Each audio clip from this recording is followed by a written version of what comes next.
हमारे चैनल पे आप सभी का स्वागत है। आप सभी के कहने पर हम ये वीडियो लेकर आए हैं। आप में से कुछ का सवाल है कि सर फॉर्म में कुछ गलतियां हो गई हैं, कुछ हमारी तरफ से हुई हैं या फिर कुछ सर्वर की गलतियां हैं। अधिकांश लोगों के साथ ये हुआ है कि सर्वर की गलतियां हैं, आपकी गलती कुछ भी नहीं है। आपने सब कुछ सही भरा लेकिन सर्वर के कारण गलती हो गई। ईमेल आईडी एड्रेस में या फ़ोन नंबर में कोई भी प्रकार की गलती हो गई या फ़ोटो अगर गलत लग गया है तो ये आपकी गलती नहीं है, लेकिन आपको सही करवाना पड़ेगा। अगर नहीं करवाते हैं तो आपको बाकायदा एग्जाम से बाहर कर दिया जाएगा, तो आपकी मेहनत सब बेकार हो जाएगी। 6 साल बाद तो रिजल्ट आया है, इसलिए बेहतर है कि इस गलती को जरूर सुधरवा लें। अभी आप नहीं जा सकते हैं आयोग, लॉकडाउन के बाद आप आयोग जाएं और आयोग में जा करके आप इस गलती को सुधरवा लीजिए, ठीक है। नेक्स्ट आप ही लोगों का सवाल है कि सर कटअप कितना जाएगा, कितना हम स्कोर कर लें कि सेफ जोन में रहें। तो आपके इन्हीं प्रश्नों का जवाब लेकर के हम आए हैं। अभी सबसे पहले तो ये ध्यान रखिएगा, फॉर्म भरने की लास्ट डेट अभी कर दी गई है 3 मई को। 3 मई 2020 तक अभी आपका नोटिफिकेशन है कि फॉर्म आप भर सकते हैं। 1 मई तक आप चालान जमा कर सकते हैं, पेमेंट जमा कर सकते हैं और फिर 3 मई तक आप इसको फॉर्म भर सकते हैं। ये पहली बात है। दूसरी बात, एग्ज़ाम का आप में सवाल है कि एग्ज़ाम सर कब होगा। तो आपको बता दें कि एग्ज़ाम आपका प्रभात खबर में आया था परसों के पेपर में आयोग के द्वारा कि जुलाई तक में स्क्रीनिंग हो जाएगी सारे एडमिट कार्ड की। तो शायद जुलाई में हम एग्ज़ाम ले सकें या जुलाई के बाद भी। अगर लॉकडाउन यही स्थिति रही या कोरोना की यही स्थिति रही तो ये समय और आगे बढ़ेगा। अगर सब कुछ सही रहा तो शायद आपका जुलाई में पेपर। नेक्स्ट बात आती है कि सर कटअप कितना होगा, हम कहाँ अपना सीट पक्का कर सकते हैं। तो इसके लिए हम आपको बात कर रहे हैं। देखिए बीएसएससी में जो एग्ज़ाम है, ये एग्ज़ाम आपका दो ग्रुप में बांटा गया है। पहला है फिजिकल पोस्ट, दूसरा है नॉन फिजिकल पोस्ट। तो सबसे पहली बात तो ये ध्यान रखिएगा, अगर फिजिकल और नॉन फिजिकल का कंपेयर हम करें तो फिजिकल पोस्ट का कटअप कम जाएगा, नॉन फिजिकल का कटअप ज़्यादा जाएगा। ये पहली बात ध्यान रखिएगा, ठीक है। अब फिजिकल पोस्ट में भी 3 पोस्ट हैं, दौड़ है, पैदल चाल है, दौड़ और टंकन दोनों है। देखिए फिजिकल पोस्ट को 3 भाग में बांटा गया, दौड़, पैदल चाल, दौड़ प्लस टंकन।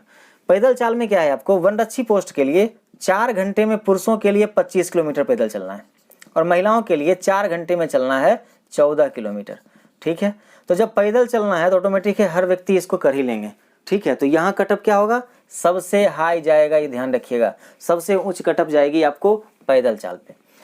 नेक्स्ट देखिए दौड़, आपका दौड़ कहाँ है, गृह विभाग में। और गृह विभाग में क्या है, आपको 1 मील दौड़ना है, 6 मिनट में आपको 1600 मीटर दौड़ना है। यहाँ सिर्फ दौड़ना है तो ऑटोमेटिक है, जब दौड़ना है तो ये क्या होगा, ये मॉडरेट जाएगा। यानी कहने का मतलब कि पैदल चाल की तुलना में यहाँ कटअप थोड़ा सा कम होगा। नेक्स्ट है आपका दौड़ प्लस टंकन। आंसू सहायक अवर निरीक्षक और आंसू टंकक अवर निरीक्षक के लिए आपका है दौड़ और टंकन दोनों चीज़ चाहिए। तो यहाँ ऑटोमेटिक है कटअप क्या होगा, यानी आपको फिजिकल भी दौड़ना है, 6 मिनट में 1600 मीटर भी चलना है और टंकन भी करना है, टाइपिंग भी करना है और शॉर्ट हैंड भी चाहिए। तो यहाँ कटअप क्या होगी, सबसे लो जाएगी। तो ध्यान रखिएगा, फिजिकल पोस्ट में सबसे हाई कटअप जाएगी पैदल चाल पे, दौड़ पे जाएगी मॉडरेट और दौड़ प्लस टंकन में होगा आपका लो। नेक्स्ट आपका आता है बी ग्रुप में। बी ग्रुप में आप देखिए मिनिमम क्वालिफिकेशन, एक पोस्ट के लिए मिनिमम क्वालिफिकेशन है आपका इंटर।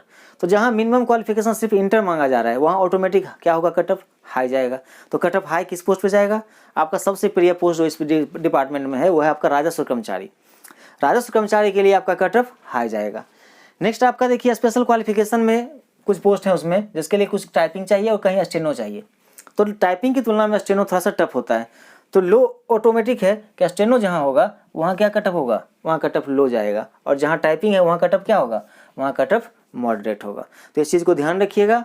नॉन फिजिकल पोस्ट में जहाँ फिजिकल नहीं है वहाँ पर सबसे हाई कटअप जाएगी, वो जाएगी राजस्व कर्मचारी के लिए। अब मेंस का बात करते हैं।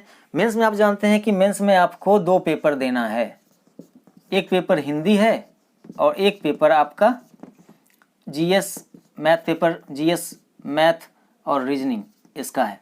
यहाँ आपको पता है ये 150 क्वेश्चन है, ठीक है। यहाँ आपको सिर्फ क्वालिफाई करना है, 100 क्वेश्चन में आपको क्वालिफाई करना है और वहाँ 150 क्वेश्चन में आपको 150 क्वेश्चन जिसका मार्क्स है आपका @4 मार्क्स। यानी कहने का मतलब टोटल मार्क्स है आपका, कहने का मतलब ये है कि हिंदी में हमको सिर्फ क्वालिफाई करना है, हिंदी में सिर्फ क्वालिफाई करना है, लेकिन जो भी हमारा स्कोर है या जो भी हमारा सीट है वो हमारा इस पे जाएगा 150 क्वेश्चन में। तो अब उसकी बात कर लेते हैं। देखिए कटअप क्या होना है, आप अगर जनरल से बिलोंग करते हैं तो आपका कटअप जाएगा 120 क्वेश्चन। आप अगर ओबीसी से हैं तो आपका कटअप जाएगा 115 क्वेश्चन और अगर आप ईबीसी से हैं तो आपका कटअप जाएगा 110 क्वेश्चन और आप अगर एससी से हैं तो आपका कटअप जाएगा 100 क्वेश्चन। इस चीज़ को ध्यान रखिएगा, आपको इतना रखना पड़ेगा तब जा कर के आपका ये अधूरा सपना जो 6 वर्षों से इंतजार कर रहा है आपका, ये पूर्ण होगा, ठीक। देखिए कटअप की बात हम कर लिए कि जनरल 120, ओबीसी 115, ईबीसी 110, एससी 100 जाएगा। लेकिन इस चीज़ का ध्यान रखिएगा, विगत जो भी एग्जाम हो रहे हैं उन सब का कहीं ना कहीं प्रश्न लीकेज हो ही जा रहा है, कहीं ना कहीं से प्रश्न वायरल हो जा रहा है। आयोग कहती है कि आप इस फॉर्म को सबमिट करिए कि आपको यदि पता है कि कहीं क्वेश्चन आउट हुआ है तो आप उसका सोर्स बताइए। आप ये बताओ, आपके पास व्हाट्सएप पे आता है किसी दोस्त का मैसेज, ठीक है, आपके किसी दोस्त को उसके किसी दोस्त ने भेजा, ना तो आप अपने दोस्त को का नाम डालिएगा उस फॉर्म में, ना तो आपका दोस्त उस फॉर्म में अपना नाम डालेगा। और इस तरह से क्या होगा, जो लीकेज है वो लीकेज उसी तरह बना रहेगा। बहुत सारे लोग ऐसे हैं जो चाहते ही नहीं कि ये लीकेज बंद हो और वो सेटिंग में लगे रहेंगे। इसलिए भाई आपका काम है, आप 130 स्कोर कर लो और एक सीट तो पक्का समझो। यानी आपका 130 करने के लिए आपको 140 से ऊपर क्वेश्चन अटेम्प्ट करने होंगे, इस चीज़ का ध्यान रखिएगा। 130 करने के लिए आपको 140 तक क्वेश्चन अटेम्प्ट करने होंगे, 5-10 गलतियां होंगी तब आप नेगेटिव 130 पर आइएगा। 130 पर आप रहेंगे तो कन्फर्म है आपका एक सीट तो पक्का है, जनरल कैटेगरी है तो, ठीक है। यदि आप इन कैटेगरी किसी से बिलोंग करते हैं तो आप 120 तक जाइए, ठीक है, आपका एक सीट पक्का रहेगा। इस चीज़ का ध्यान रखिए। अब कहिएगा सर इतना कटअप कैसे पार करेंगे, तो आप ध्यान रखना, देखिए यहाँ मैथ, रीजनिंग और जीएस, मैथ और रीजनिंग वो चीज़ है जहाँ पर आप 100% स्कोर कर सकते हो। जीएस 100% स्कोर कभी नहीं होगा, इस चीज़ का ध्यान रखिएगा। तो आपका काम है जितना प्रैक्टिस कर सकते हैं करिए और मैथ रीजनिंग का स्कोर ज़्यादा करिए, जितना अधिक से अधिक कर सकते हैं। और इसको करते हुए कोशिश करिए कि आप 10 क्वेश्चन से अधिक गलती ना करें या छोड़ें नहीं, ठीक है, क्योंकि यहाँ नेगेटिव मार्किंग है, ये भी ध्यान रखना है। अब एक बात का और ध्यान रखिएगा, अभी जो सिपाही का जो एग्जाम हुआ था इसके लिए भी इसका रिजल्ट निकलने में अभी और समय लगेगा, ऐसा आयोग का कहना है, और ये आज के पेपर में आया था, ठीक है। आपका ये दोनों पेपर का स्क्रीनशॉट हमारे वीडियो के अंत में आपको मिल जाएगा, ठीक है। थैंक यू, धन्यवाद।